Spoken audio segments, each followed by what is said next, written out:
येळावीच्या उपसरपंचपदी दशरथ गावडे बिनविरोध. तासगाव तालुक्यातील येळावी गावच्या उपसरपंचपदी दशरथ बाबासाहेब गावडे यांची बिनविरोध निवड झाली. येळावी ग्रामपंचायतीत लोकनेते विजय अण्णा पाटील, राष्ट्रवादी काँग्रेस शरदचंद्रजी पवार गटाचे अनिल नाना पाटील आणि वसंतदादा शेतकरी सहकारी कारखान्याचे संचालक विशालदादा पाटील गटाची सत्ता आहे. सत्ताधाऱ्यांच्या अंतर्गत ठरावानुसार मुदत संपल्यामुळे वैभवबापू पाटील यांनी उपसरपंच पदाचा राजीनामा दिला होता. उपसरपंचपदी दशरथ गावडे यांना संधी मिळाली. निवडीनंतर कार्यकर्त्यांनी फटाक्यांची आतिषबाजी केली. निवडणूक निर्णय अधिकारी म्हणून ग्रामपंचायत अधिकारी उत्तमराव पाटील यांनी काम पाहिलं. नूतन उपसरपंच दशरथ गावडे यांचा लोकनेते विजयअण्णा पाटील, विशालदादा पाटील, येळावी विकास सोसायटीचे चेअरमॅन सुभाष पाटील यांनी सत्कार केला.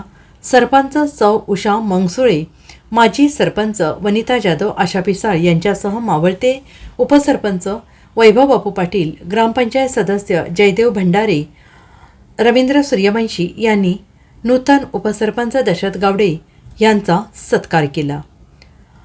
Bureau report SVN Marathi, Tasgaon Yelavi. सोबत प्रशांत सावंत.